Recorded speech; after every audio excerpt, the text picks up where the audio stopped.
Почитувани гледачи, добро вечер и добро дојдовте во уште едно издание Јаде Бурек на ТВ Сонце.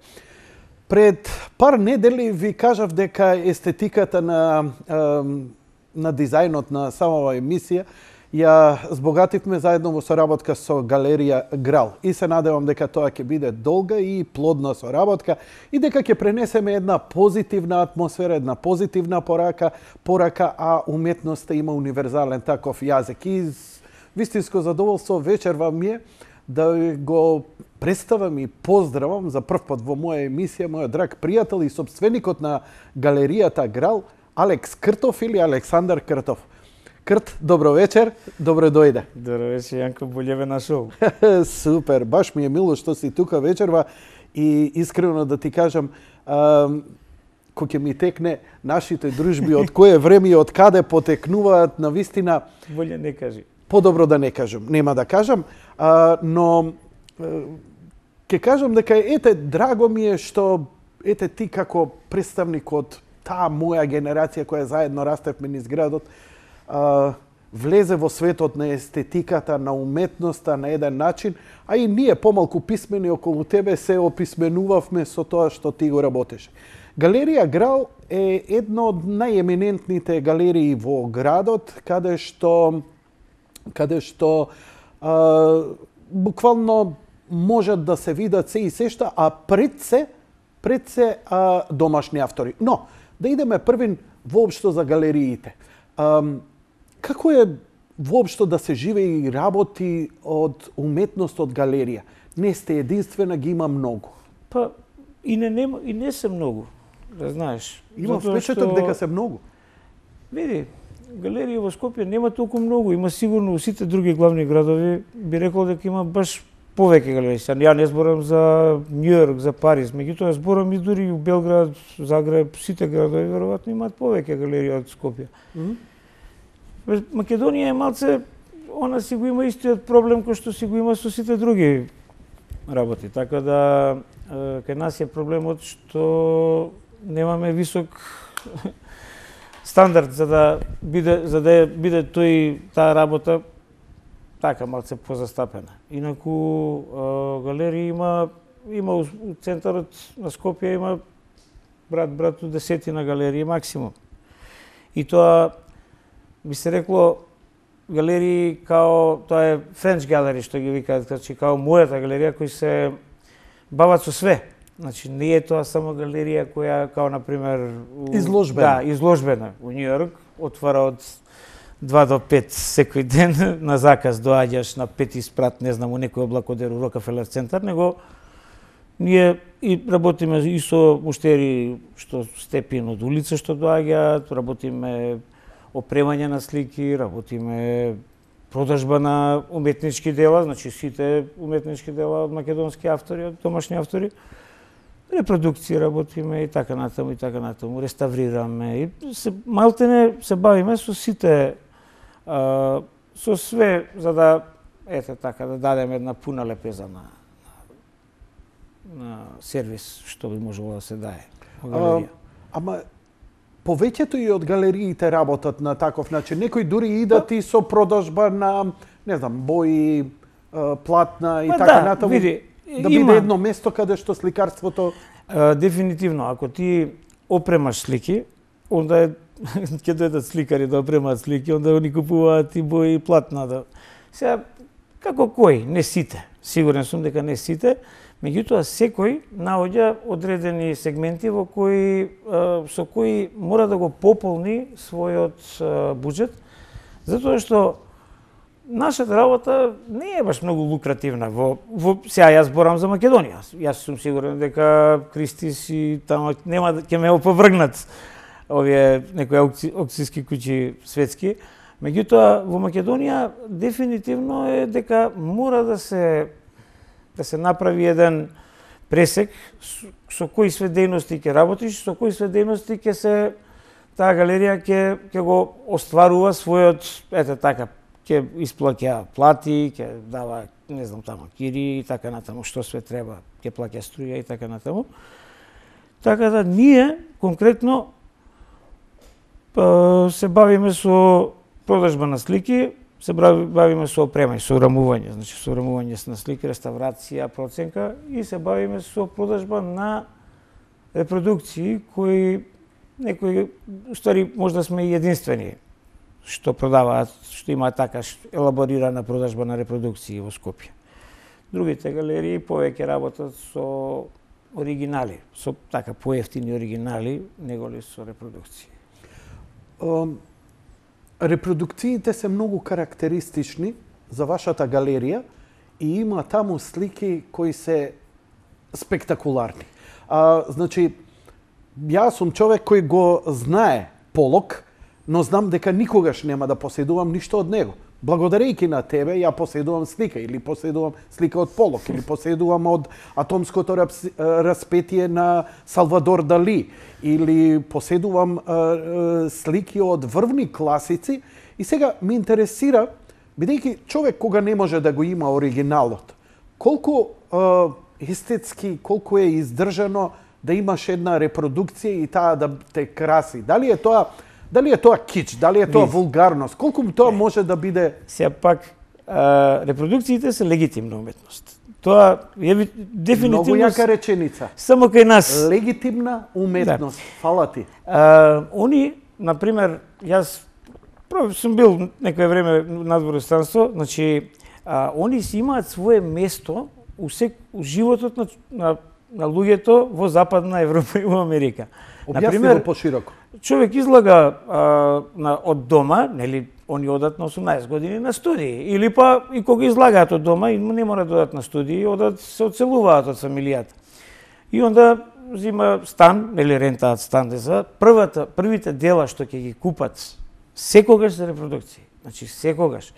И тоа без малку нема човек, значи кој не ги чува своите први или меѓу првите репродукции, нели што ги ставал во својот прв стан или не знам во својата соба и така натаму ги рамуват и така дале и така дале. Меѓутоа уште една варијанта постои таму као дека не е оригинална уметност, не е ни за секое место. Значи сега ти влегуваш во една богата куќа, да кажеме, и се таа куќа има нели кувари, собари, не знам, таму баштовани. Баштованите живеат во баштанската куќа во дворот, градинарската куќа. Во градинарската куќа. И сега ти на градинарите мораш да им ставиш нешто у соба, нели? Нема да им ги оставиш зидовите голи. Нормално ќе им ставиш репродукција, нема да им ставаш сега некои слики од Моне, така. Иако ти можеш да имаш Моне, пиеш порт после работа во твојата библиотека и го отвараш шкафот и го гледаш твојот Моне, онака само задоволно, меѓутоа кај во баштанската, во градинарската куќа ќе ставиш репродукција. Исто во влезот во кујната, во ходниците, во, да кажеме, па во сите нус простори, генерално се инсистира на таква видна уметност. Значи, графики, репродукции, да не биде нешто. Затоа што, прво, и логично е да ти ако сакаш да посетуваш голема уметност, треба да имаш простор за да ја гледаш неа. Така, глупо е да ја сега у еден ходник метар и пол широк ставам слика, можам ја да ставам, веројатно има луѓе со големи примања и они може да ги наредат со оригинали. Меѓутоа, не можеш добро да ја погледнеш сликата. Тој треба да биде добро осветлен, треба да има добра далечина за да се гледа таа слика, за да може добро да се види. И така натаму, и така натаму. И сега, тоа е еден, да кажеме, дел. Меѓутоа, втор дел, што веќе и кај нас почна да се појавува, значи во Македонија, дека репродукциите се многу дадени многу добро за сите простории, као што се пословни простории, канцеларии, не знам, хотели, кафичи, луѓе што прават, поготово за кафичи кај што или некои места кај што е дозволено пушење, кај што има голема гужва, кај што може многу лесно нешто да се скрши, да се дупне некоја слика и така натаму се оштети. Ја гледам сега, значи порано се правеа репродукции, многу ретко се правеа репродукции на платно. Порано репродукциите беа, се знаеше, се правеа на хартија, се правеа и на карта. На хамер, на конструк. Да, на конструк или на некој подобар, на некоја подобра хартија. Тоа зависно беше од цената. Меѓутоа сега многу често се прават и на платно. Сега репродукциите се доработуваат, значи се позлатуваат, се прават, се доработуваат со лак кој им дава пастуозност и така натаму. Така да боле кога ќе погледнеш, репродукциите имаат свое место дефинитивно и тоа е сосема легитимно место, значи кое го поседуваат. Ај вака, да се навратиме пред да одиме со овие со репродукциите и бидејќи факт е дека нема човек, па дури и оваа сиромашна бедна Македонија и во најселска куќа, а да нема нешто закачено во зидот, на зидот. Значи, не можеме да збориме за елитизам кога сите имаме нешто, помалку или повеќе вредно. Дали е гоблен или нешто поубаво естетски што тебе ќе те задоволи во животот, ете за тоа збориме. За да ја работиш оваа работа, бара и големо познавање и редовно следење на сцената. Ако ја некоја сум се декларирал како музички новинар, знам што све требаше да направам, да знам што е издадено ново, кој е трендот и така натаму. Низ годиниве трендовите се менуваат и само големи познавачи можат да говорат и големи критичари за ова. Можеш ли ти вака еден пресек да ни дадеш што е во уметноста тренд? Кој е стилот кој се негува сега во 21 век? Што бара публиката? Што бара конзументот? Што ги интересира? Што се купува и кон што се тежне?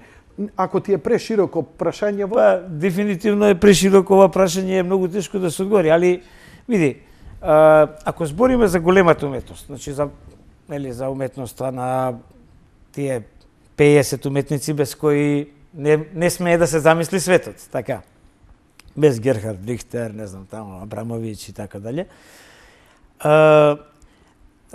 Трендот уствари не се крои, значи трендовите се кај нас на модерната уметност не се ни ден денес сите се спори дали почнала модерната 914, дали почнала 933, дали или со појавата, не знам, на Полок, дали секој си има свое видување.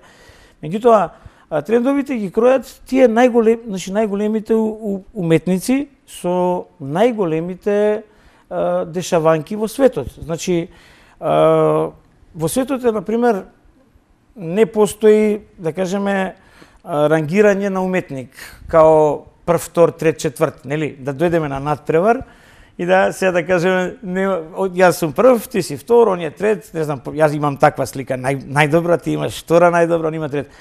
Углавном, таков надпревар има само еден. Тоа е Венеција, Венецијанското биенале. И значи, автоматски тој што победува на лауреатот на Венецијанското биенале, влегува во Олимпот на уметноста и сакале некеле него почнуваат да го пратат малтене цел свет. Значи тоа е број еден, да кажеме.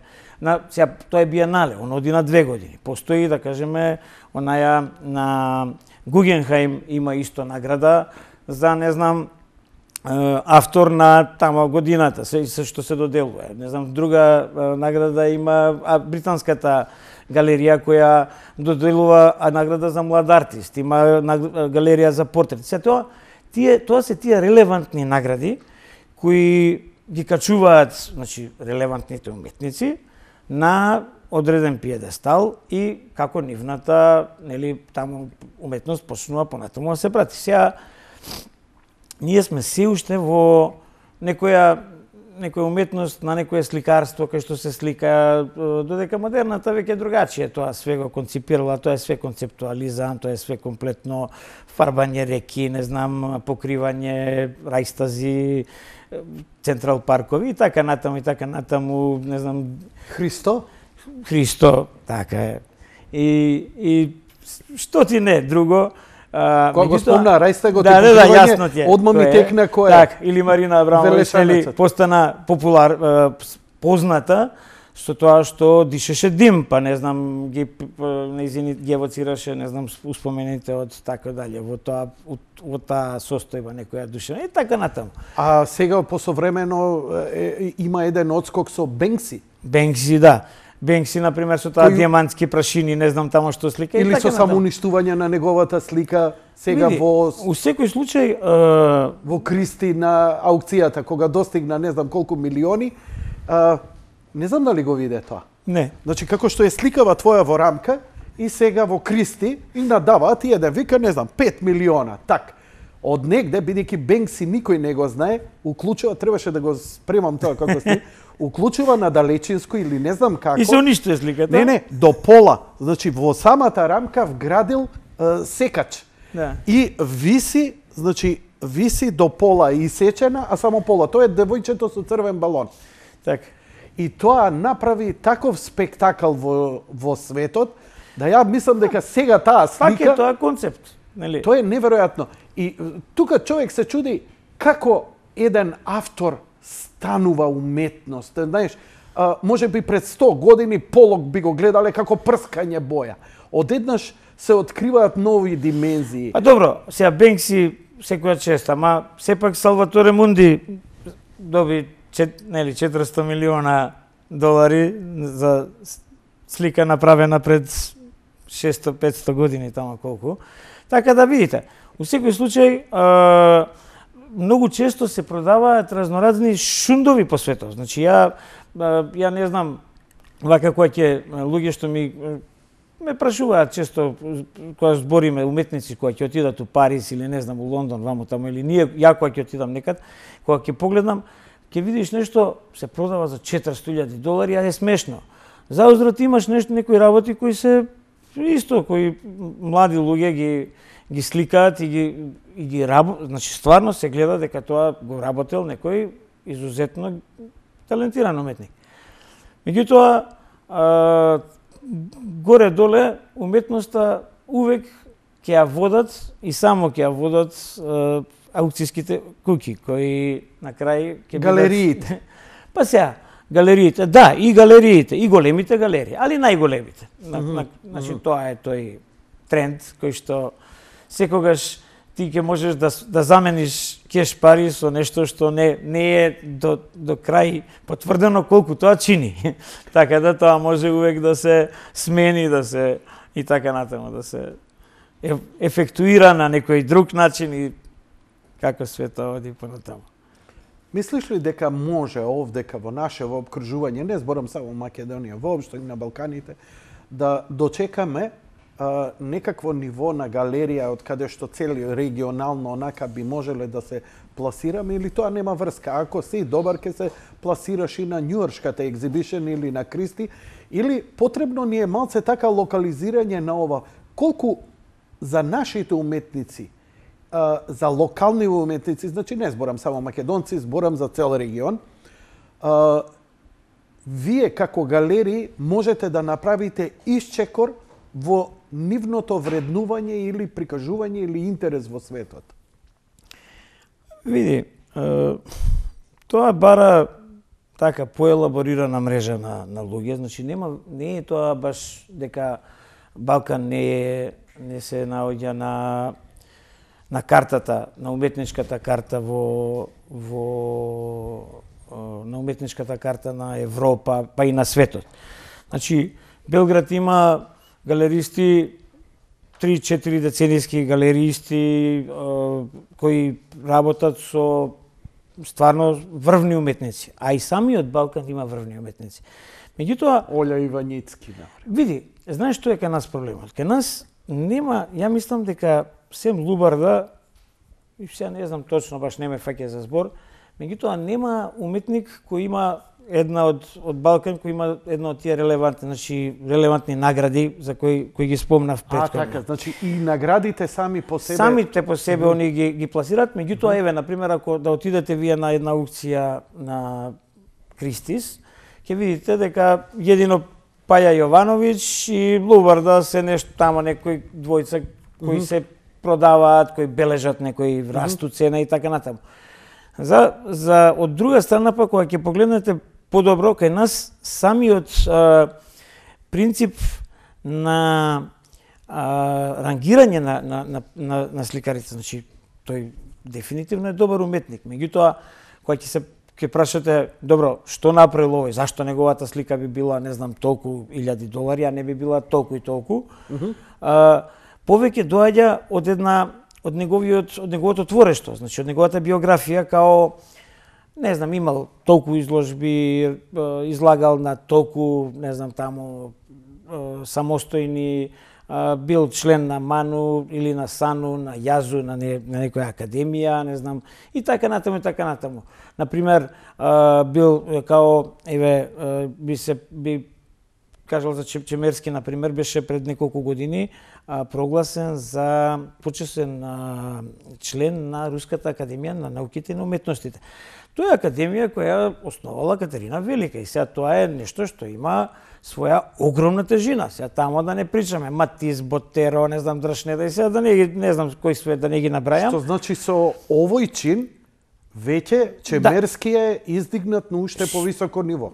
Фала Богу, па види, тоа се само четворица од овој регион, значи од Балкан, се прогласени за тоа се Мерсат Бербер, Душан Џамоња, Драган Раденовиќ, значи тоа е вајарот Раденовиќ кој го правеше на Стив Џобс и на Никола Тесла овие скулптурите, и Глигор Чемерски, значи тоа е една мала група. Сега види, пак ти викам, недостатокот на таа главна референца, значи таа која му кажува кој е тој, ја нема ни еден од овие автори. Значи ни еден од нив нити освоил, не знам, биенале, нити освоил, затоа што се тоа е круг од една шака од автори, тоа се веќе тие интернационални звезди за кои сите слушнале и кои сите ги знаат и сите ги виделе и за кои сите причаат, например.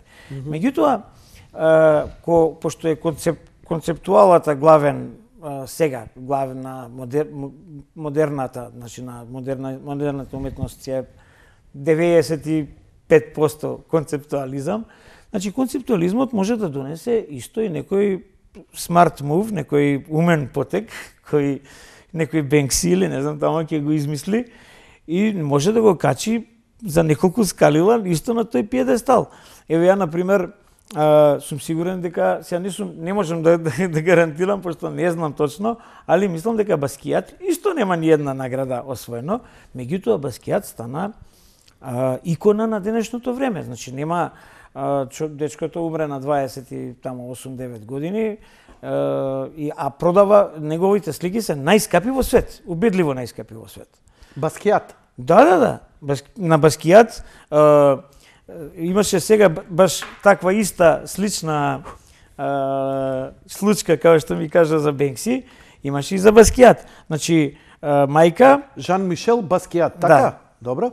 Сакам да отворам некоја слика, бидејќи твоето е вистинско поучно и ако сега не искористам малце да се информирам или образувам, а емисијава да изгледам уште 2-3 пати, бидејќи многу имиња нафрли, а секако се надевам и некое кафе во идно време, значи, те молам продолжи, што направил он? И сега илустрираме на компјутерот режија. На Баскијат остава жена, починува, значи мајката, и остава естеит, остава свое наследство. Во наследството постои слика од Баскијат.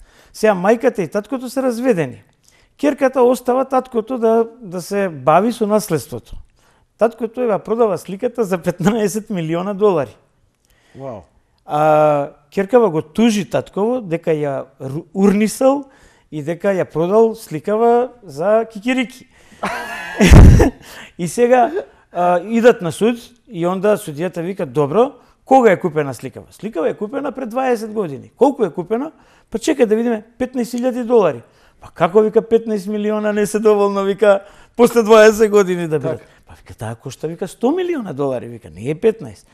И, значи, керкава сега го тужи татко, се добро, тоа ни веројатно ќе го изгодат.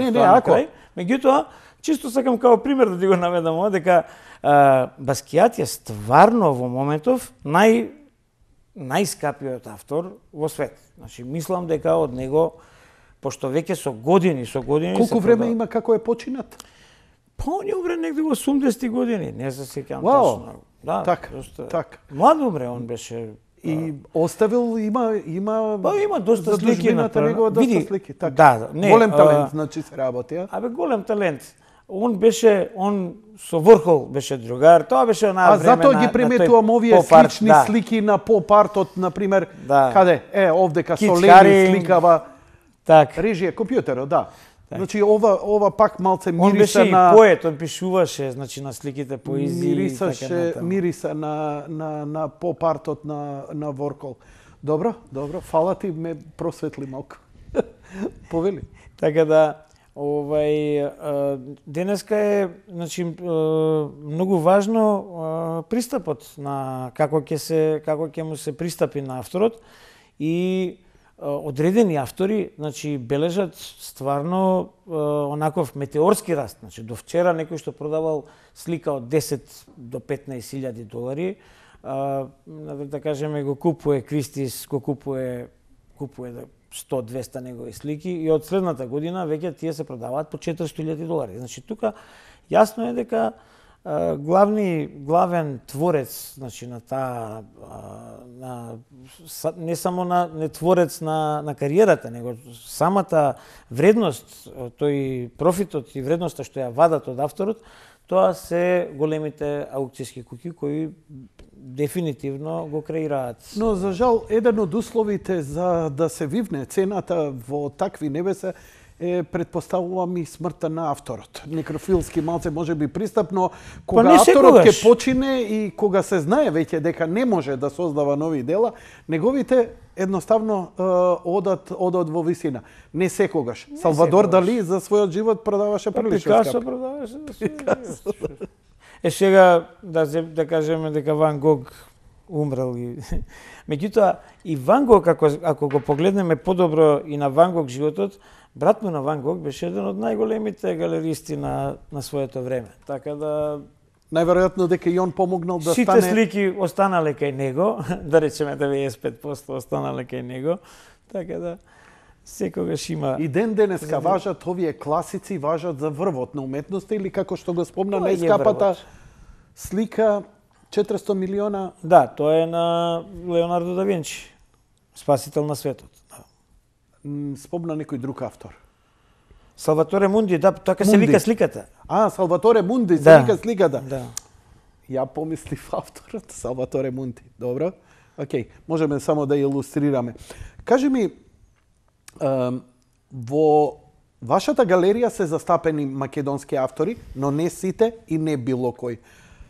Наброите ги и кажете ми кој зошто, а за Чемерски посебно ќе разговараме. Видите, јас лично, кога почнав оваа работа да ја преферирам и да се бавам со неа, почнав да се бавев со еден круг на автори и тоа беше претежно нешто што мене лично, ја имав афинитет према тој вид на сликарство, така, некоја експресија, експресионизам и така натаму. Така да, мене од секогаш ми останало да ете такво вид на сликарство и продавам, затоа што логично е да вие продавате нешто што можете да го продадете, така, нешто што на самите ви се допаѓа. Значи, која и мене не би ми се свиѓала некоја слика, не би можел да ја продадам никако. Заозврат, тие експресионизмот ми е близок вака као, пошто и доста сум го гледала и ми е близок као сликарство. Немам ништо против ни реализмот и реализам и не знам таму импресионизам, сакам и така натаму. Меѓутоа, секогаш посклон сум на едно вакво помодерно сликарство. Јас одамна работам со оваа работа, меѓутоа кога ја отворав оваа галерија во центарот на Скопје, ние се одлучивме на една окосница, на една оска сликарска, која би биле да бидат Мартиновски, Мазев и Чемерски, као три генерации на три автори кои као најдобри автори еден од најдобрите, да не кажам најдобри, али секој од нив еден од најдобрите во својата генерација. Од модерните. Па да, од модерните автори во Македонија, нормално. Да. Сега Македонија има класика од пред војната, така да тука нема шо, тоа се модерни, класични, тие се испреплетени на крај крајава. Личеновски, Мартиновски, Мазев, да, Коџоман и така натаму. Е сега, ја, например, тоа е, да кажеме, оската и оние сликари кои гравитираат околу тој круг. Као што се Пенушлиски, не знам, Корубин, Миро Масин, сега не зборам за починатите сликари. Значи, Коџоман, Личеновски, тоа се веќе по дефолт, значи сликари кои секоја посериозна галерија ги набавува и ги продава. Значи тука нема што. Тоа што рече ти дека услов е да умре авторот, да починат сликарот и тогаш мори па цената. Плюс, а знаеш како, починатите сликари не се за не ти досаѓаат. Овие можеш со нив полесно се работи со нив. Така да... О, цар, јако. У секој случај, ние се одлучивме на една таква сликарски ред, каде што ќе биде, значи да има еден од застапник, значи од овие основоположник, средна генерација и помлада генерација, значи чемерски на кој припаѓа. И нормално онда сите тука што еволуирале тука, се вртеле у тој круг на тој сликарски круг, значи на таа сликарска фела тука околу тоа друштво.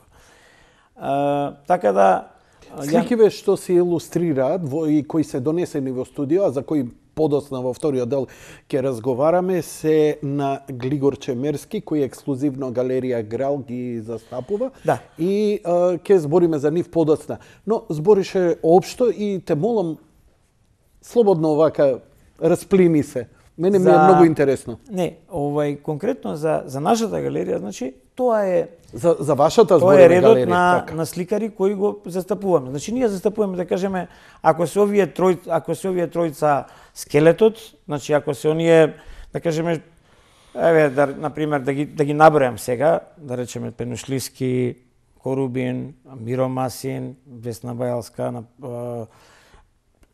браќа, значи Емил Шулајковски, например, некој од така средната генерација, Горијан Ѓоргиев, го продаваме, ја продавам Жанета Гелева као така малце помек еден. Во овој момент е илустрирана Жанета. Жани.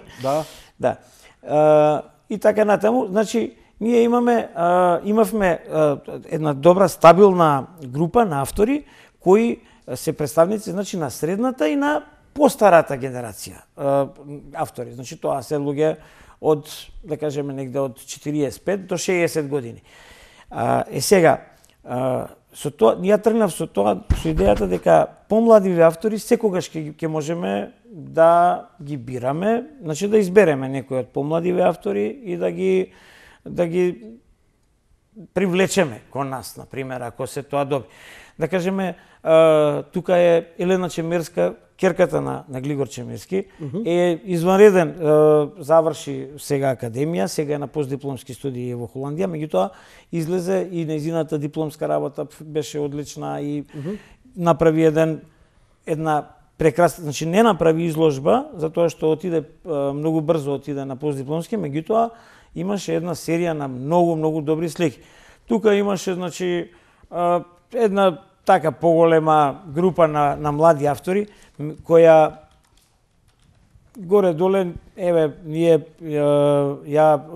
Велимир Жерновски у еден период, Велјо Жерновски беше у таа група, потоа он работеше и кај нас у галерија, па после тоа Велимир? Да, Велимир. Прекрасен човек. Одличен, значи слика. Прекрасен човек. И така натаму, значи тоа се вртеа на некој полни. Меѓутоа, сега како гледам ја во моментов, све потешко е да се дојде до добри млади сликари. Практично, младите сликари кои вредат, валјда, јас не знам, ама се гледа дека ги снемуе од државава, или ја напуштаат државата, или сами успеваат да се снајдат во својот обид да го пласираат својата уметност, да ја пласираат. Кажи ми, легенда ли е, реално ли е, кога млади уметници кои се талентирани, Ја не знам дали тоа се случува со академски сликари или само со талентирани или приучени и така натаму. Па заминуваат обично на Монмартр во Париз, каде што се дружат меѓу тие, па сликаат на улица, па продаваат слики, па живеат од тоа. Има ли таа приказна воопшто некаков основ или тоа е некоја... Ја Монмартр не би го ставал у оваа приказна. Значи... Си извину.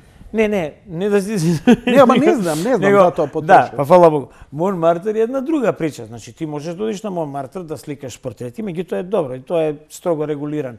Не е таа приказна за Монмартр, веќе мислам дека одамна не игра во уметнички свет. Меѓутоа и ова ми е корисна информација за мене. Еве, ако земеме, јас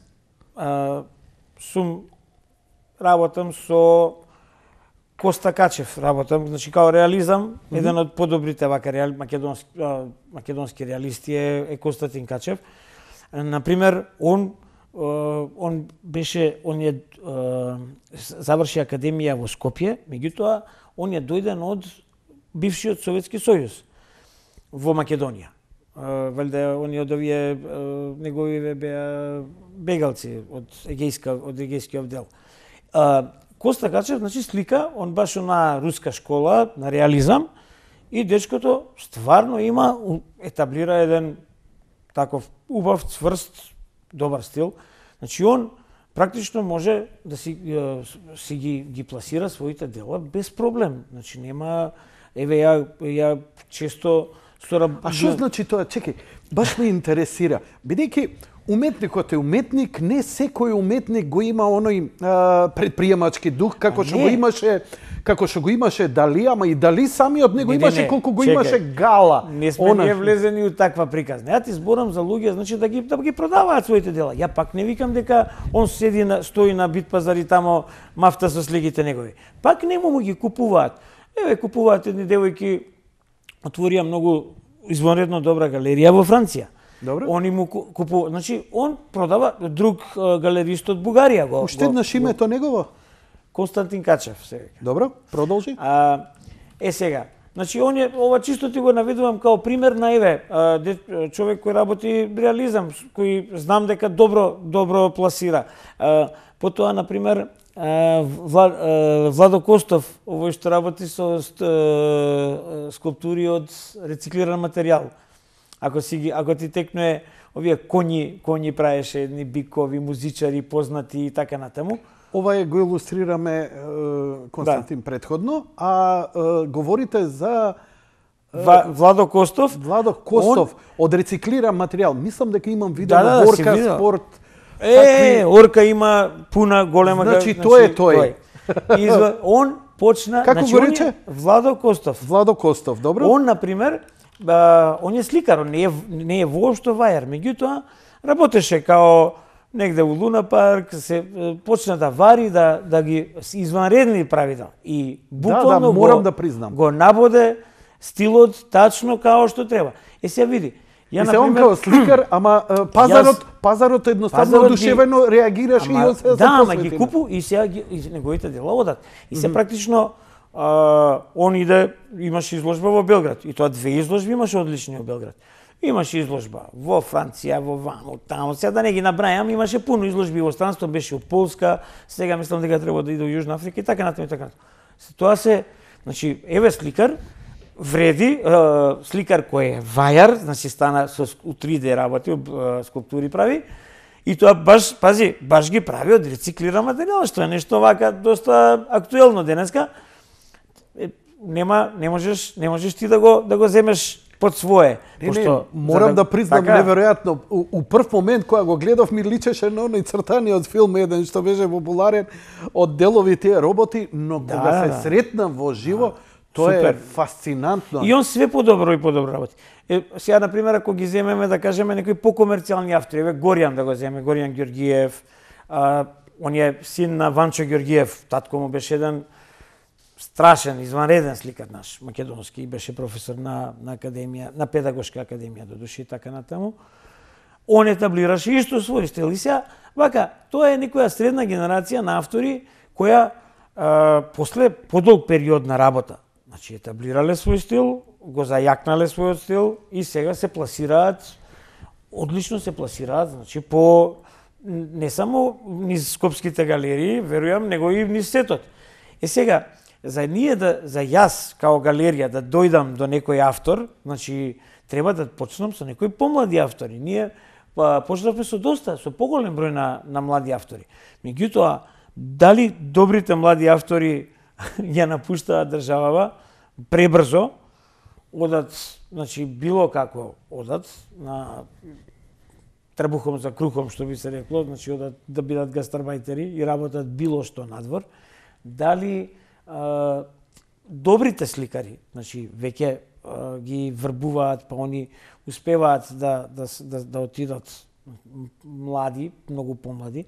Ја, например, имав еден дечко кој работеше кај мене у галерија, Менсур Бојда. Он беше изузетно добар сликар. Он му беше, например, он отиде за Америка и остана во Америка, направи таму папири и така натаму. Меѓутоа,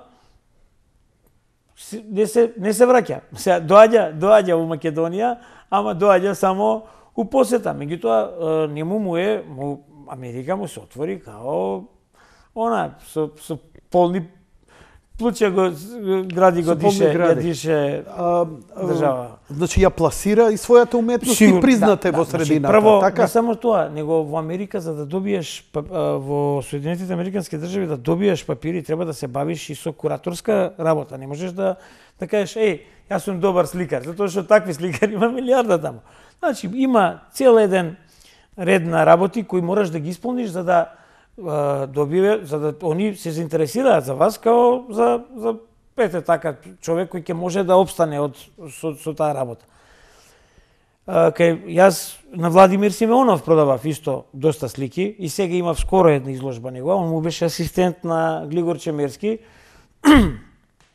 Владимир Симеонов беше исто така солиден сликар кој така имаше еден ред на 5-6 добри изложби, заедно со Менсур Бојда, они беа така пријатели, доста добри. И сега Владимир Симеонов, добро, он сега работеше на реставрирање во Перивлепта, работеше во Стови и сега прави икони. Тоа му оди одлично, например, тој бизнис.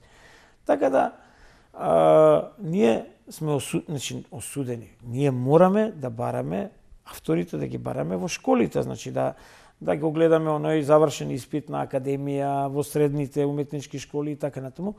Меѓутоа, многу е тешко да ти дојдеш до добар автор, значи до талент кој подосна ќе ти донесе, ќе се исплати назад.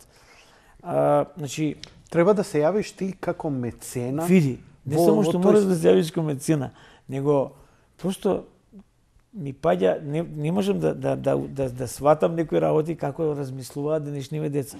Значи, сите овие деца што ги набројав, беа борци, значи беа фајтери, беа одлични автори и се изборија за својот статус, за својата уметност, за својата кариера, пошто кариерен сликар е сосема друго нешто од обичен сликар. Така, кариерниот сликар не знам ја таа разлика. Прави кариера во која мора да излага дела, значи мораш да твориш дела за да можеш да ги излагаш на изложби, да тие изложби бидат добро примени и да ти одиш скалило по скалило се качуваш нагоре. За возврат денешниве деца ти му викаш, слушај, сакаш ли да излагаш? Па сакам. Колку слики? Имам 6 слики. Он сака да прави изложба на која треба да изложи, да речеме, 30 слики, он има направено 6 до сега. Знаеш, едноставно, тоа е онаа стара добра приказна, што можеш ти да направиш, што може државата да направи за мене, што можем ја да направам за државата.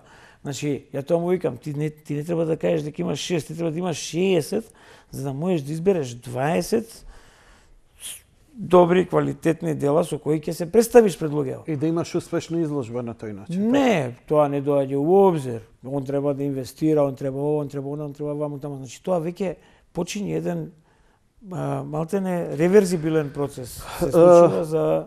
Значи, не можеш да налеташ на некој што, ако добро те разбирам, како ја морам паралело правам со музиката.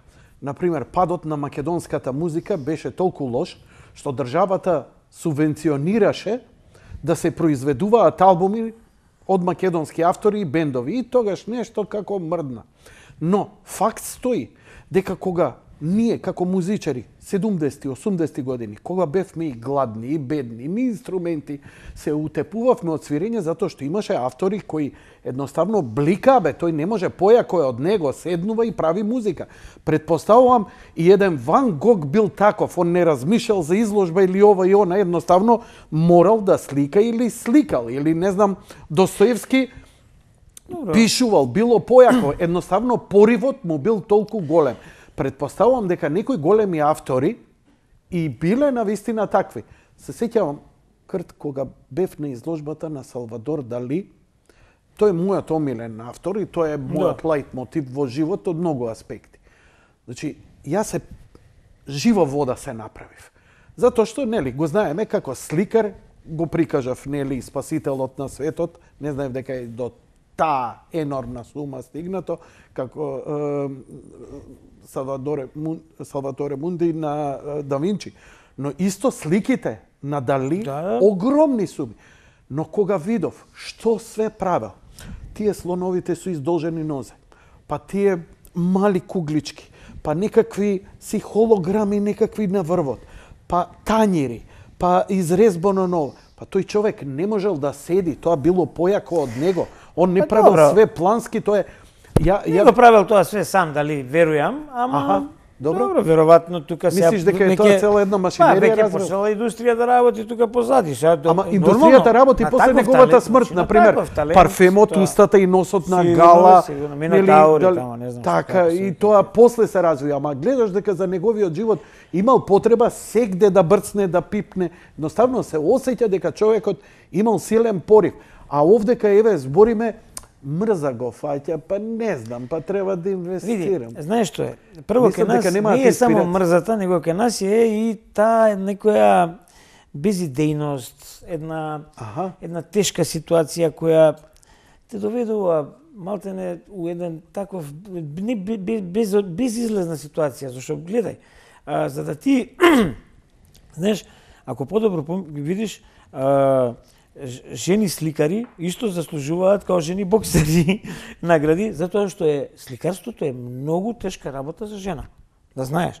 Зошто? Па каква изјава ова? Вау. Не знам. Драматично ми е објаснено. Еве, ја гледам, значи у Македонија да успее жена, треба да жена сликар треба да уложи многу повеќе напор од машко сликар. Зошто? За тоа што е жена или воопшто? Не знам, затоа што е тоа еден таков, значи тука има, сликарството има мислам сликарството, оваа уметност, визуелна уметност, значи комплетно, ја не збораме само за сликарство, и за вајарство, и за мозаики, за све. Меѓутоа, тука има една стварно голема тежина, затоа што прво, ние сме, немаме оној елементарен систем на суфинансирање од, да кажеме, нерелевантни институции у смисла од Министерство за култура, немаме, например, да кажеме, ние, например, имаме една, не може да се ослонува некој да каже, па приватното галериство треба да биде двигател на уметноста во Македонија.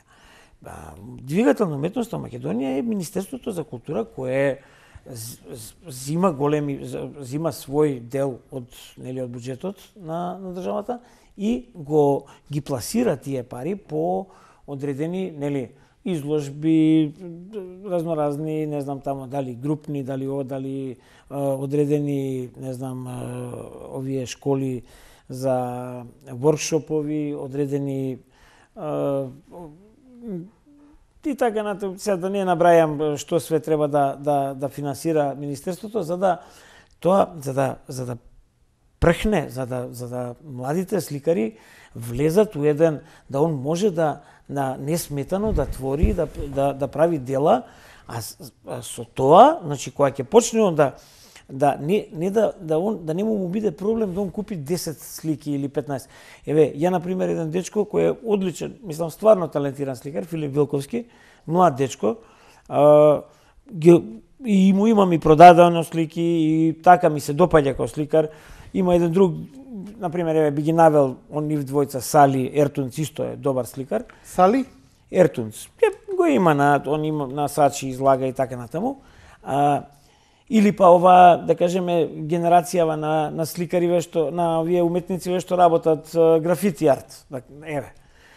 Сите они, значи сликар не треба да му биде проблем на еден млад сликар да направи 10 или 20 платна за слики и да купи бои, да ги, не знам, да направи, не знам, едно-два. Ако он има желба и ако он има инспирација и ако он сака да работи.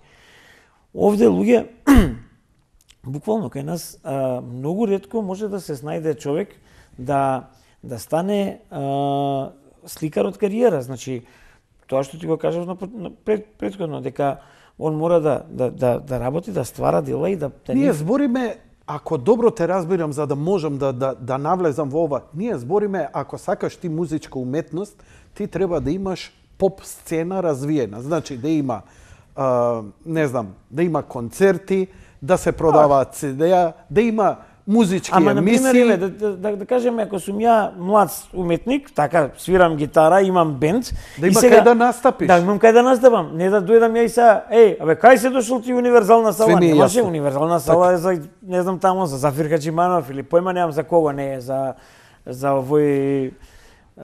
Дали и во другите земји министерствата вложуваат во... Дали ова пракса, или ние сме толку очени да едноставно пазарот не може сам да го воздигне, бидејќи реално Холивуд филмовите пазарот го и прави. Сликарството го прави пазарот. Но ние помалите, ние мораме, филм не можеш да направиш ако не ти помогне министерството. Америчката уметност, New Deal почнала. Значи Полок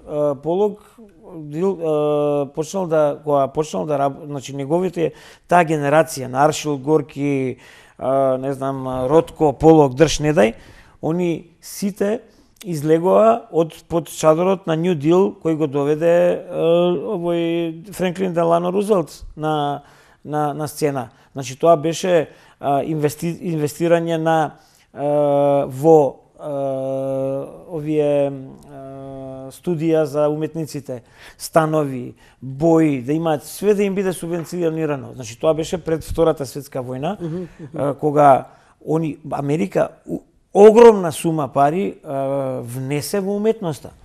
Практично таа уметност, значи тој дил ја изнедри онаа повојна, значи го зема приматот на Париз, сега нормално и војната и дршине тамо све сите тие историски случувања доведоа до тоа. Меѓутоа Америка баш така дојде до оној баш да биде лидер во овој сегмент, во уметноста.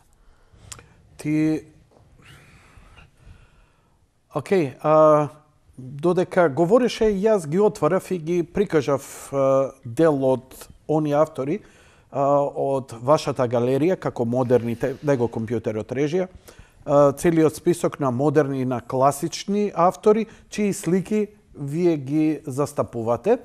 И мислам, добивме една убава и поучна слика за ова, бидејќи овој муабет обично го слушаме или за спорт, или за нешто друго, но за сликарство навистина ова беше ново, оригинално и просветлувачки. А би те замолил сега да направиме една кафе пауза, а потоа би сакал со еден посебен акцент да се осврнеме на ликот и на делото на Глигор Чемерски, чија биографија вие лично имате напишено и лично си имате вложено и лично познанство со овој еден од најголемите македонски уметници. Глигор Чемерски си има сам напишено својата биографија. Стои на Википедија дека Александар Кртов ја има напишано биографијата за Глигор Чемерски. Одиме на пауза, а расправата па ќе кажеме што сме се разбрале во меѓувреме јас и Крт.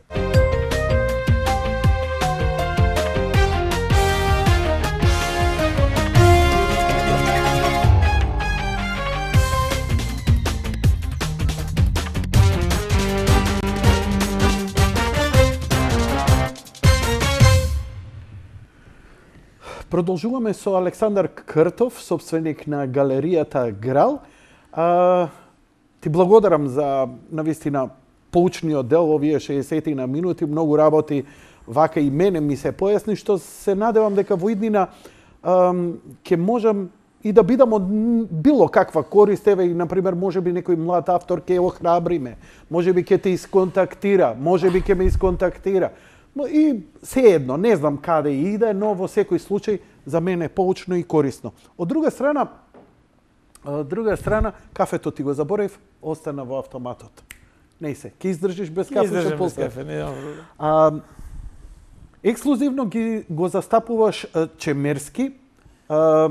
Бог да го прости, човекот си замина пред 2 години. Имавте лична и семејна релација вие и Да. Чемерски беше сопруг на сестра ми. Така. Така да ние се одамна се знаеме. Меѓутоа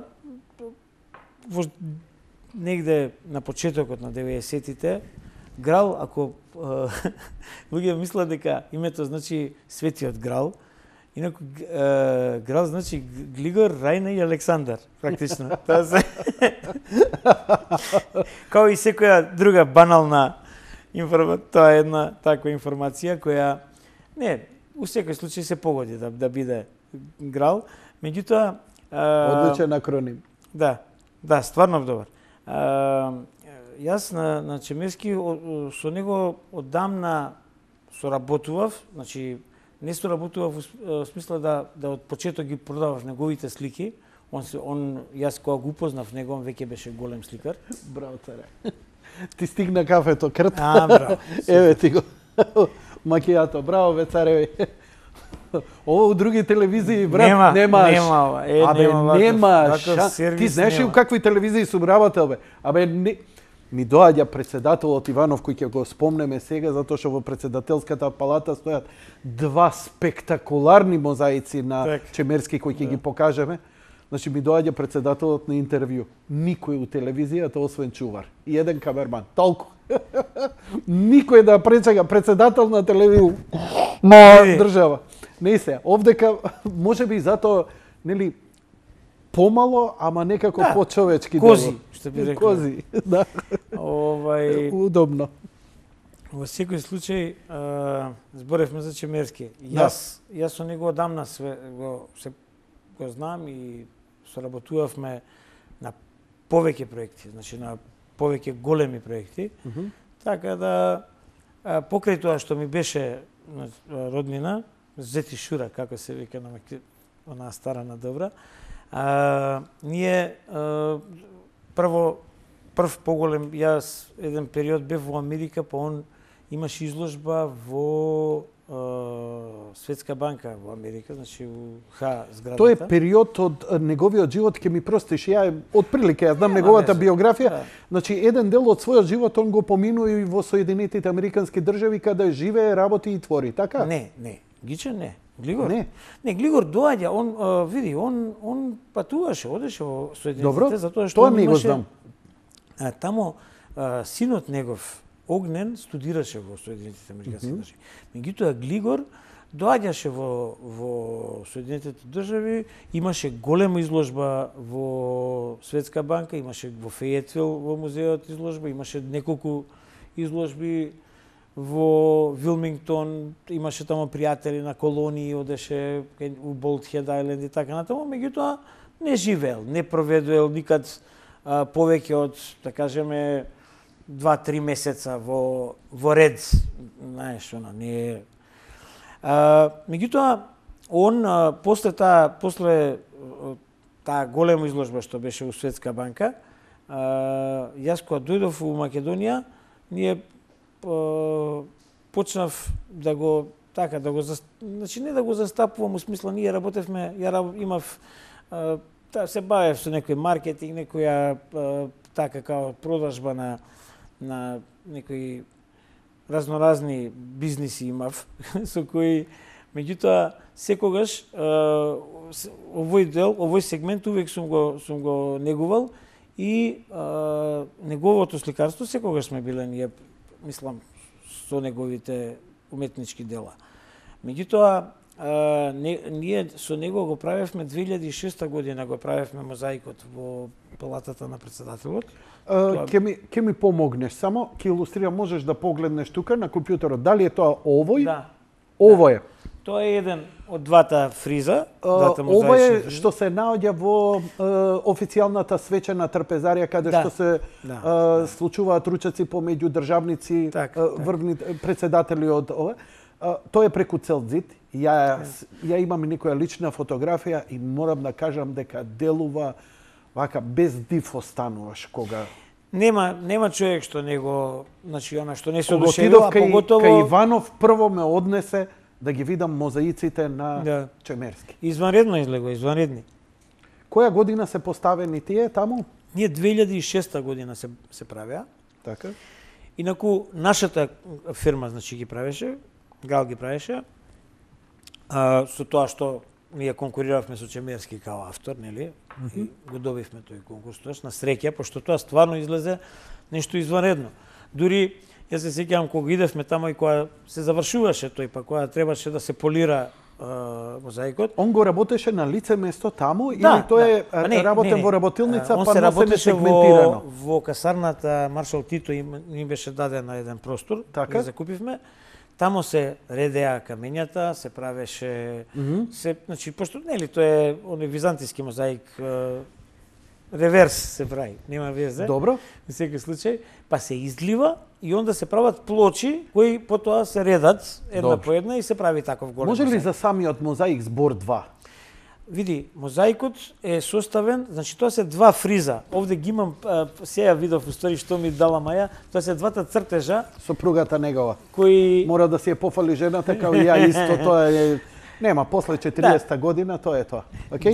Два цртежа според кои се направени мозаиците. Тоа се оригиналните цртежи. Значи он практично... Он прво го има нацртано, па направено, а ова е вториот. Па после се развива на голем картон, го викаат они тоа, меѓутоа тоа се прави у 1:1 димензија. И онда тој картон се печати во обратно, значи со флип се печати, затоа што практично ти ги редиш камењата реверс, така, значи каменот за да го гледам вака, ти треба да го наместиш вака. Па се излива со цементот од згора, па кога ќе се сврти треба да биде права слика. А ја мислев на мек се реди директно. Не се редат вака. Значи има некои кои ги прават и така сега по комерцијални, али ова е права византиска техника, значи. Браво. И сега едниот мозаик е долг 7,5, а 4 висок, а другиот е 4, значи тоа е светла земја, така нарече. Значи како овој се нарекува светла земја се вика тој, а ова се вика Македонија или земјата памти или Македонија памти. Види, во секој случај. Добро, насловот во ред. За самата тема на значи, овие самата мозаици. тема на едната првата таа поголемиот што го видовме, тој светла земја, значи е практично овој? Да. Добро. Тоа е Македонија у која ние сакаме да живееме, така. Значи нема символиката која нема што символика. Енети, тешкото, не знам, тука охридски рибар кој лови сонцето прекрасно горе, само и лови кули лево, не знам, некои херовини. И сонцето колку силно доминира на целата слика. Па тука едно птиче лови некоја змија низ овие, па јаболкници, па тамо музики се псират, па тамо не знам. Дали на господинот Чемерски му било побарано одредена тематика? Не, ова е лична негова инспирација, како ја доживувал Македонија. Тоа беше даден негово решение, значи беше само да тоа биде нормално врзано за Македонија. Да не можеш биде... да зумираш у ова слика. Би било глупо сега Лондон да го направеше. Не, апсолутно. Е председателот. Али во секој случај, а вториот дел, значи вториот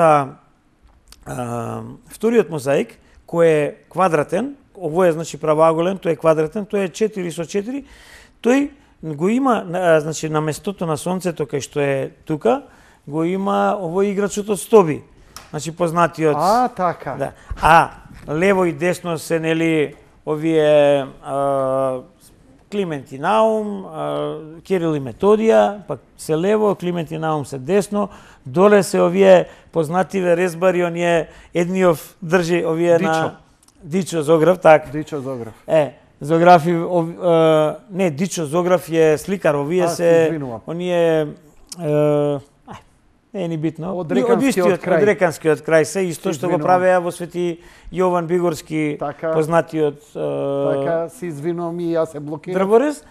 Ова овде е, нели, тука е големата мајка е десно, лево е, ова е овој од... Се офатена цивилизацијски културата на Македонија. Така. Ова е од виничките теракоти Данијел со лавовите, нели, што го фрлиле на лавовите од 4 век, па не се откажал од верата и така натаму. Меѓутоа, кога ќе го погледнеш све тоа, така е компактно стои, а така е уствари кој од различити довлечкано од различити периоди и се јас ние бевме еднаш кога требаше да се заврши ретуширањето на мозаикот и се ставаше една као цирада се ставаше, не цирада него најлон се ставаше, се лакираше и се ставаше најлон за да се стави, значи за отварање после на кога ќе дојде време да се нели да се стават намешта и така натаму. Тоа време дојдоа двајца странци беа тука присутни во председателската палата. Едниот беше за стакла, некој стручњак, нели треба оние специјални стакла од Белгија, а другиот беше најголемата фирма за овој на објекти, резиденцијални објекти на амбасади, уствари, за амбасади, за намештај. Најголемата е Англези прават крш. И за нашава, значи требаше и за ова председателската палата да они да изберат намештај. И они буквално кога го видоа мозаикот вика не ви треба никаков намештај. Така е. Остај. И стварно е така, нема ништо таму. Кога ќе влезеш во престоријата, е празна. Празна е, ја имав чест да на ручек бев еднаш поканет. Да. И во просторијата председателот, неговата сопруга и јас седевме. Тоа е среде соба и едноставно ништо во близина на зидот нема. Тоа е едноставно и навистина го послушале и мислам дека председателот Иванов со еден пиетет се однесува кон тоа и мислам дека ова наше културно наследство и треба да остане. Жал ми е што не можат луѓе да го видат, можат да ги видат овака репродукцииве кај тебе. Ама мислам дека е еден од најубавите репрезенти. Кога ќе дојде некој во посета на Македонија, врвна политичка личност, председател, прво што, ако тој нема време да ја прошета Македонија, овие два мозаика кажуваат све. Но Чемерски има уште еден мозаик, уште попознат мозаик има. Збориш за овој во Кочани, споменикот на слободата. На слободата. Тоа е овој, така? Тоа е не. Ова што е? Чекај да видам. Тоа е тој. Ова е тој. Тоа е фриз, еден од фризовите. Така. Значи тоа е веќе најголемиот, мислам дека ова најголемиот споменик на Балкан. Он има 300 метри, 320 квадратни метри фризови. Значи на целиот споменик има. Значи мозаични фризови има 320 метри, што го прави еден од богами најголемите. Не може да се сибне сликава, така ти е поставено, не може да се даунлодира за да можам да ја зумирам и така натаму, но еве нека биде доволно за илустрација. Ова е направено, ако не се лажам, 80 Да, 80 негде 82 мислам дека е завршен или 81 тука негде е правен. Меѓутоа ова било голема работа, значи огромен споменик. Ние оваа година конкуриравме, сакавме да го реставрираме затоа што е многу запустен. Да, партерниот дел е доста уништен, па и самиот споменик има од тие води што течат и ствараат соли, па се така да тоа би требало да се реставрира затоа што тој споменик е изузетно добро направен. Тоа е едно, тамо се одржаваше сега летово, беше оној Солун град на духови, представата се ја игра на Унко представава. Тоа е изванредна, он има изванредна акустика, има тој споменик. Прво и само од поглед која ќе погледнеш, феноменален. Од тој самава Лукубија се вика тој простор. Како? Тоа е Лукубија. Тој у Кочани е тоа е место, значи врв на Кочани, тоа е изванреден споменик. Плюс тоа е така направено, мислам, Чемерски ова го склопил, значи ја гледаш овој фриз го гледаш вака, од другата страна има вако фриз, ако го завртиш една страна, ако свртиш у каталогот, со задоволство. мислам дека ќе го добиеш тој и значи еве го одај од внатре, така. Така. Меѓутоа, ако ај заврти ја сега следната страна, ова е од надвор. Причина да се посети Кочани. Тоа е онаја иконата у Света Софија, Благовестие, што е и од значи он има Чемерски навистина беше најголем ерудита, најголем писател меѓу сликарите и најголем сликар меѓу писателите беше, така да беше изузетен ерудита и но и со исклучителна почит во едно време кон црквата, кон духовното, кон византиската уметност, беше изузетно. Он можда не бил некој верник кој ќе оди на мисии и така на тоа, меѓутоа беше изузетно познавач, голем познавач и он го има тој Закопаната мистрија ја работеше емисијата, значи со години ја работеше у радио телевизија, таму и работеше. А ја има има пишувано огромен број на разноразни текстови за Византија, за целата таа уметност, значи пази, ние дошле турците, сме направиле пауза, меѓутоа претходно ние сме имали овде стварно Света Софија, Курбиново, не знам, Перивлепта и така натаму сега да не имало цивилизација, имало култура. Значи тоа било врвни и очигледно на Чемерски сево ова му била голема инспирација во неговите дела која ќе се загледа. Во студиово имаме 5 оригинални слики кои вие бевте љубезни да ги донесете. Ви благодарам заради респектот. Камерманот може да иде од слика на слика, можеме да идеме со првата слика. Ова се слики оригинали и кажете ми колку вредат денеска овие слики, да речеме што се продаваат кај вас, колку вредат, како се движи цената на Чемерски денеска? Ако е тоа културно прашање. Не, фала Богу дека е културно прашање. Па сега видите, дај ти телефон да.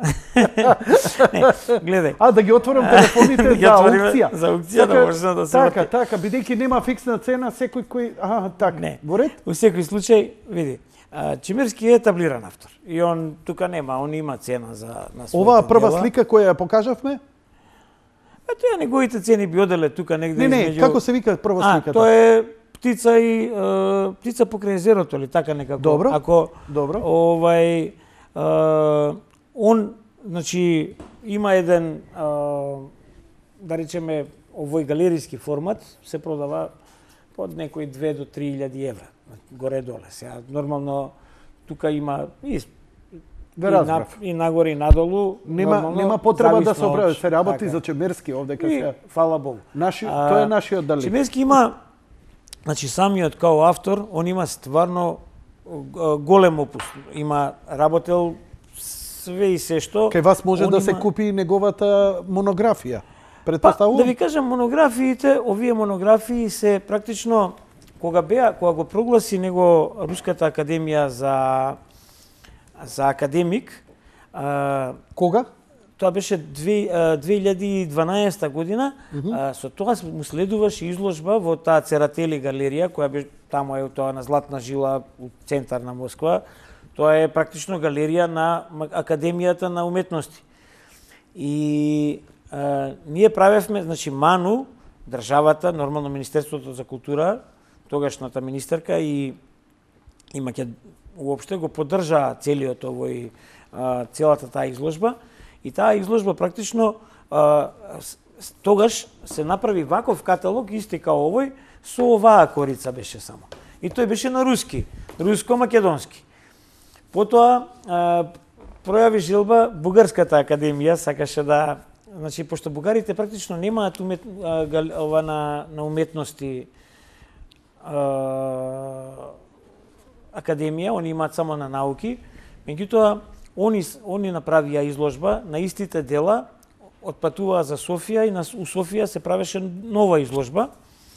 Значи, на истите дела од Москва одеа за Софија. И тоа е, овој каталог е, тој што го имате во раката, тоа е од тоа време. Од изложбата во Софија и 2016 практично, Србија, пошто, нели, он беше српски џак, тамо заврши. Ова само плакатот и каталогот од изложбата на Чемерски 28 август 2015 во Охрид. Добро. Убавина естетика, абе прокулин за очие вечер во емисијава, да? Повели? Ова е значи од САНУ, од Српската академија на науки и уметности, ама тогаш и они му дадоа Они сакаа да го прогласат, требаше да го прогласат, ама пошто веќе беше тоа постмотем не го направија, така да. Али беше прекрасна изложба. Кога викаш вие како галерија сега ги одржувате овие, вие сте како за зачувување, за дужбината, фондацијата на Не, они види, делата на Чемерски се во власништво на неговите наследници, значи на луѓето кои го наследиле. Меѓутоа јас ги излагам неговите дела, значи со задоволство ги излагам и ден денес. Овие оригинали се само моментално тука, вечерва ги враќате назад, ова се многу вредни и секој може да дојде во галеријата Грал и да ги погледне. Вторава слика е нешто Свети Ѓорѓија. Свети Ѓорѓија. Добро ми асоцирало, значи. Така. Тоа е втората слика овдека. Ако може камерманот да ја фати, треба малку време. Тоа е њујоршки Свети Ѓорѓија, пошто гледате доле има потпис Њујорк. Аха, што значи тоа? Па ништо, дека работам во Њујорк, дека е на слика. Тоа значи. Предпоставувам. Тоа е некое дело од некоја, мислам дека е 2000-та година негде. Така? Сега до него таа глава, тоа е многу убава исто слика, таа 1990 година. Може следната слика режија? Мене таа ме потсеќаше на оние Самуиловите војници, меѓутоа као пошто има едно око дечково, али може да биде било која, значи, глава.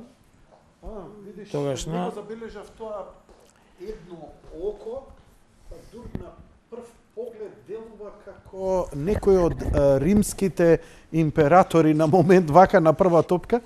Ама гледаш, тоа има нешто. Дали има наслов сликата? Сликата се вика Глава. Глава. Да.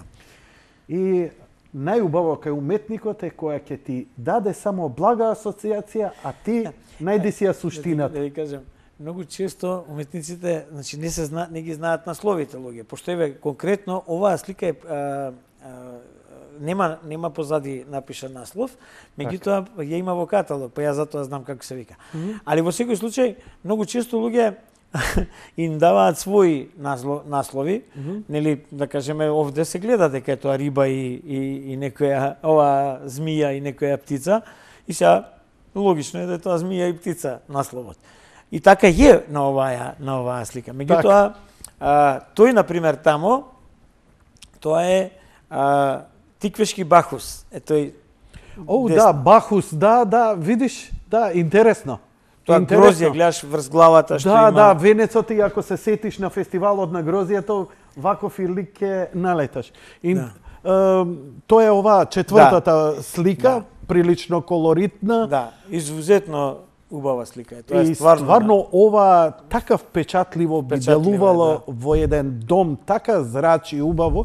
Бидејќи искрено да ти кажам, сакам убав склоп на бој, па макар нека е испрскано како полок, бидејќи зрачи, ама ова е слика па и со форма и така се убаво. Чемерски во почетокот, значи он овде веќе во 90-ти години, крајот на 90-тите години станува прилично фигуративен и веќе се познаваат сите негови фигури. Меѓутоа во 80-тите години он е прилично абстрактен. Прилично абстрактен. И тоа баш овој парискиот период што му е малтене така најдобар, да кажеме, тоа се тие некои тамо да, ова се тие патетични глави, он има таков еден голема една, тоа е една слика од 5 глави составена, која е исто 9 метра долга, има големи 5 глави. И тоа Како се вика тоа? Пептих? Па не е тоа петоптих, пошто е една. Петоптих. Они добре. се све врзана е целата. Така да, али е многу му се тие му се многу. Колку слики негови поседувате вие во галеријата? Па не знам, ја тоа не сум ги броел никад. Имам доста слики негови. Има доста слики негови. Меѓутоа не се сите за продажба. Тоа се дел од сликите Што значи тоа? Па тоа се дел од сликите на фамилијата кои подароци на керките, на керките. И ги чувате вие тука? Па тука дошле. Добро, а правите ли од време на време па изложби со овие дела и така нешто? Дали грал? А види, ние правевме изложба 2016 беше изложбата во Белград, значи таа големата изложба. За Чемерски? Да, на Чемерски. Така? Потоа, јас имам дадено на неколку изложби, имам давано дела за кои, значи тоа беше дали во галерија, во Македонската академија на науки и уметности, во други галерии, така натаму имам давано дела за изложби кои што ми барале, значи тоа биле изложби, групни изложби, кои што не од Чемерски, него од повеќе автори кои што биле. Например, во галеријата Акантус имаше една изложба во која они излага некои париски значи париски период на македонски сликари кои што беа Пенушлиски, не знам, Корубин, Чемерски, таму и така натаму. Ние им остапивме им дадовме 2 дела да ги излагаат, да ги понудат на продажба и така натаму. Така да Значи, сите овие од вашата веб страна што ги прочитавме, модерни и класични автори, сликите кои се таму содржани, вие ги поседувате? Се воглавном продадени. А се воглавном продадени? Од тие другите, сем од Чемерски, од другите автори, мислам дека се поголем дел продадени, затоа што... Што народ ги интересира, еве, што влече? Тоа често се јавуваат и луѓе од страна, се јавуваат и наши луѓе, и доаѓаат многу често луѓе. Многу луѓе што купуле куќа, стан, па сега им треба, нели, слика некоја. Во еден период, например, ја би рекол во подобриот период, кога е кај нас подобро, кога ни оди. 88 до 92. Не би го ставил години сега да не ја правиме таа политичка варијанта. Меѓутоа, кога е подобро, двајца, да кажеме, луѓе кои се административци, например, во јавно. Во некои јавни предпријатија, али од повисок ранг, значи може да купат една или две уметнички слики од по тамо, не знам, некоја сума од 1000-2000 евра и така натаму. Често се случувало да например се купуваат слики оригинали, се не мора да биде тоа Чемерски, се купували и од Мазев и од Мартиновски, од сите могучи сликари, меѓутоа не секогаш тоа биле да кажеме големи масла на платно, некаде тоа цртеж, понекогаш знае да биде и некоја друга комбинирана техника која е, да речеме, поевтина од... Режија, ја би ве замолил да го дадете мојот компјутер, ние се наоѓаме на Google Earth и се наоѓаме на булеварот Свети Климент Охридски. Тоа е, тука е веќе некаде пред самата раскрцница кај Соборниот храм и тука се наоѓа галеријата Грал. За сите вие вечерва што се заинтересиравте, едноставно, ако ништо друго, барем една репродукција која може да ве... Ја имам еден купа филмски постери, 2-3, ми ги направи вечни, за тоа ти благодарам. Секако си ги плати поштено. И тоа си е факт. Но, еве галеријата, која веќе повеќе децении работи и ти благодарам, Алекс, за ова твое гостување. Прв пат си кај мене во емисија, не сум те следел на медиуми и искрено да кажам, само можам да се покајам зашто порано не сум те викнал. Се надевам дека и тебе ти беше добро, и дека ќе ти биде добро, и дека ќе бидеш инспириран повторно да бидеш гост. Па ќе знаеме толку години, не е проблем. Кога сакаш, Ќе дојдам пак во емисија, нема да... Благодарам на тимот на телевизија Сонце за реализацијава.